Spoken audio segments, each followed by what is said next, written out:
रूस यूक्रेन युद्ध के पर इस वक्त की जो बड़ी खबर है वो भी आपको बताते हैं। आईटी की दिग्गज कंपनी गूगल ने एक बड़ा फैसला लिया है। गूगल ने अपने गूगल मैप में यूक्रेन के लाइव ट्रैफिक डेटा अपडेट देना बंद कर दिया है। यानी यूक्रेन में फिलहाल कोई भी गूगल मैप के जरिए ट्रैफिक अपडेट नहीं देख पाएगा। ये बड़ी खबर है इस वक्त की। गूगल ने बड़ा कदम उठाया है और उसका जो गूगल मैप आप देखते हैं, यूक्रेन के लाइव ट्रैफिक डेटा अपडेट को बंद कर दिया गया है। यानी यूक्रेन में कोई भी गूगल मैप के जरिए ट्रैफिक अपडेट नहीं देख पाएगा। ये गूगल द्वारा बड़ा कदम उठाया गया है। और इससे पहले त्रिपाठी सर हमें उससे जो प्रेसिडेंट जेलेंस्की द्वारा कहा गया था कि आप साइन बोर्ड हटा दीजिए, किसी तरह से रास्ता, हम अपने देश में हैं, हम अपने घर में हैं, हमें रास्ता मालूम है, हमें दुश्मन को रास्ता बताने की जरूरत नहीं है। ऐसे में गूगल का ये जो कदम है जिसमें ये लाइव ट्रैफिक अपडेट्स को बंद कर दिया गया है, इसे आप कैसे देखेंगे? जी देखिए, कोशिश यही हो रही है कि किसी भी तरह से रूसी सेनाओं को ये रास्ते न पता लगे कि कीव की ओर कौन सा रास्ता जाता है, कीव में कौन सा, कहाँ पर कौन सी जगह है। लेकिन इसमें सवाल ये है कि हम ये मान करके क्यों चल रहे हैं कि रूस की सेनाएं सिर्फ गूगल से ही काम करेंगी।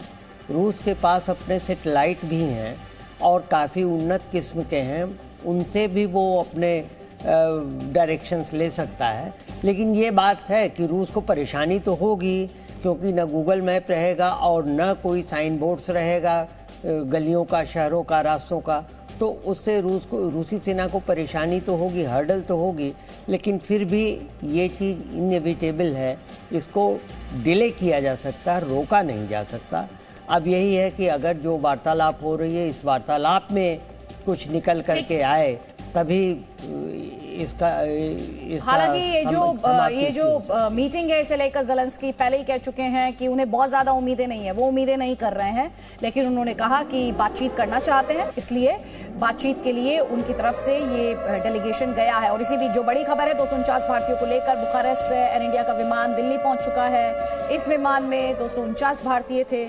ऑपरेशन गंगा के तहत भारतीयों को लाने का मिशन लगातार जारी है। हम लोग बॉर्डर क्रॉस करके आए थे, बट हमको इंडियन एम्बेसी ने बहुत ही हेल्प किया, प्रोटेक्ट किया है। हमको कुछ दिक्कत नहीं आई, सिर्फ बॉर्डर क्रॉस करने में ही दिक्कत आई है बिकॉज ऑफ बहुत सारी यूनिवर्सिटीज़ के बच्चे थे, दैट्स व्हाई हमको प्रॉब्लम आई है। बट हमको इंडियन एम्बेसी ने बहुत हेल्प। बस आज ही हम लोग आए हैं और गवर्नमेंट ने बहुत ज़्यादा हमारी मदद करी है। ऑल्दो जो बॉर्डर के उस पार था वो कंडीशन कुछ अलग ही है, बट जैसे ही हम ये बॉर्डर क्रॉस करते हैं रोमानिया का, उसके बाद जो कंडीशन मिलती है, जो हमें हेल्प मिलती है गवर्नमेंट से, वो वाकई ही बहुत ही सराहनीय है कि हम लोग। और रूस यूक्रेन युद्ध पर इस वक्त की बड़ी खबर, यूएनजीए की आज आपात बैठक होने जा रही है। रूस यूक्रेन युद्ध को लेकर यह चर्चा होगी। अब्दुल्ला शाहिद ने ट्वीट कर इसका औपचारिक ऐलान किया है कि आपात बैठक की अध्यक्षता वो करने वाले हैं। रविवार को आपको ये भी याद दिला देते हैं, यूएनएससी में इस युद्ध को लेकर चर्चा हुई। चर्चा में यूएनजीए की इमरजेंसी मीटिंग बुलाने को लेकर वोटिंग भी हुई थी, जिसके पक्ष में 11 वोट पड़े थे। वोटिंग के बाद इस मुद्दे पर यूएनजीए की बैठक बुलाने का फैसला लिया गया। हालांकि आपको यहाँ पर यह भी बता दें कि भारत ने इसमें एब्सटेन किया। और साथ ही एक और बड़ी खबर हम आपको दिखाना चाहते हैं। एक तरफ यूएनजीए की ये बड़ी बैठक होने जा रही है, यूएनएससी में इस पर वोटिंग हुई, 11 वोट पक्ष में पड़े, भारत ने एब्सटेन किया। और दूसरी तरफ जो बड़ी खबर है वो ये भी है, और आप लगातार सुन रहे हैं कि अभी तक जो आपने तस्वीरें देखी है, ये लड़ाई पारंपरिक तरीके से लड़ी गई है, कन्वेंशनल तरीके से लड़ी गई है। लेकिन कल रूस के राष्ट्रपति व्लादिमीर पुतिन के एक आदेश ने इस जंग की तस्वीर को थोड़ा सा बदल दिया है। और लगातार ये सवाल उठ रहा है अब कि क्या ये लड़ाई न्यूक्लियर वॉर में तो नहीं बदल जाएगी। पुतिन ने रूसी सेना को आदेश दिया है कि न्यूक्लियर फोर्स हाई अलर्ट पर रहे। इसके बाद से ही पूरी दुनिया में बेचैनी है। पुतिन के इस आदेश के बाद दुनिया पर परमाणु युद्ध का संकट मंडरा रहा है। इसी तरह की बयानबाजी लगातार की जा रही है। अमेरिका समेत कई देश पुतिन के बयान को परमाणु धमकी करार दे रहे हैं। अमेरिका ने इसके खिलाफ संयुक्त राष्ट्र से भी शिकायत की है और नेटो ने भी पुतिन के बयान को बहुत ही ज्यादा खतरनाक बताया है। तो एक तरफ व्लादिमीर पुतिन, उन्होंने अपने न्यूक्लियर फोर्सेस को अलर्ट पर डाला और इसके बाद से ही दुनिया भर में खतरे का अलार्म, ये आशंका जताई जा रही है कहीं रूस और यूक्रेन के बीच जो लड़ाई है, कहीं ये परमाणु युद्ध में तो नहीं तब्दील हो जाएगी।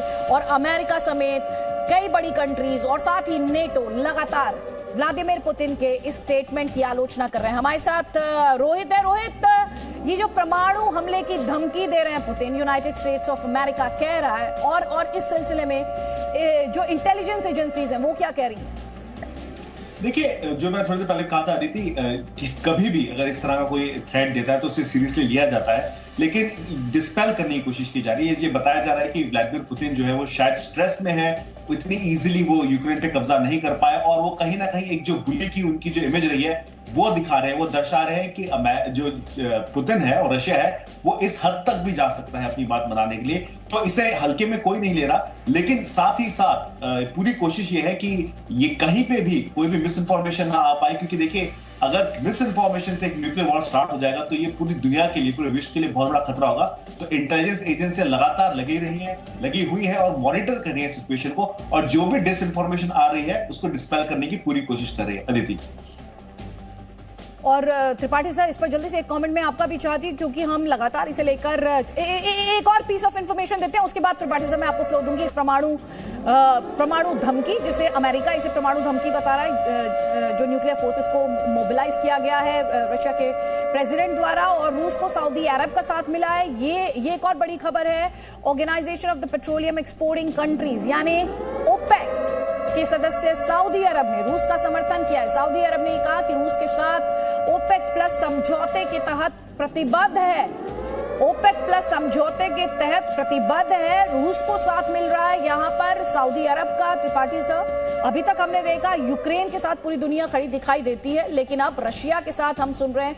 हमने देखा कि चाइना रशिया के साथ था, लेकिन ये ओपेक की तरफ का ये जो मेंबर कंट्री है सऊदी अरब, उसका इस तरह का स्टेटमेंट, इसे आप कैसे देखें? देखिए, ओपेक मेंबर होने के नाते सऊदी अरेबिया ये नहीं चाहता है कि रूस के साथ जो तेल पर समझौते होते हैं ओपेक +1 में, उसमें कोई खतरा बढ़े। और इसका मतलब साफ है कि अगर तेल की सप्लाई दुनिया में कम होती है तो रूस को ये कहा जाएगा, रूस से उम्मीद की जाएगी कि वो तेल की आपूर्ति पूरी रखे, और इससे एक तरह से नाटो का या विश्व के जो और राष्ट्र हैं जो रूस पे तरह तरह के सैंक्शन लगाने की बात करते हैं, उनकी परेशानी जो है वो बढ़ सकती है, क्योंकि उनके द्वारा कही गई धमकी कहिए या उनके द्वारा दी गई सलाह कहिए या अनुरोध कहिए, इस सब को दरकिनार करते हुए रूस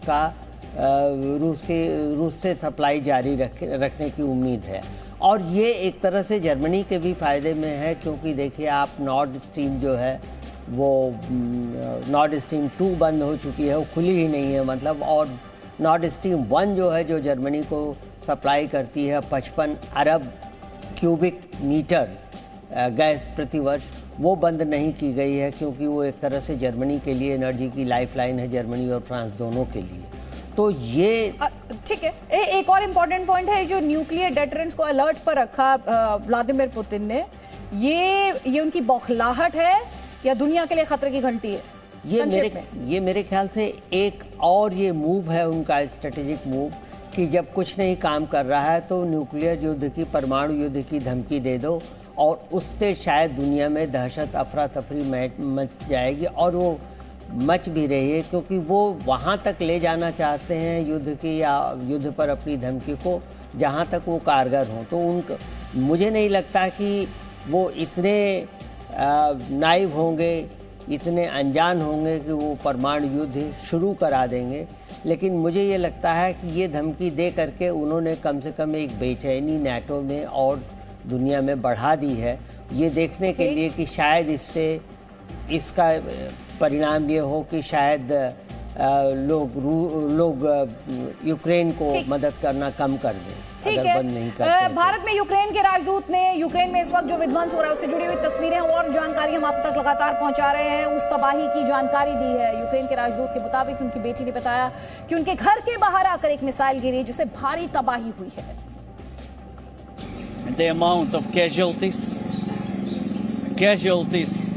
is growing every hour. The list of the destroyed residential houses is very long. My daughter told me that some missile hit the house, residential building, just 400 meters from our home.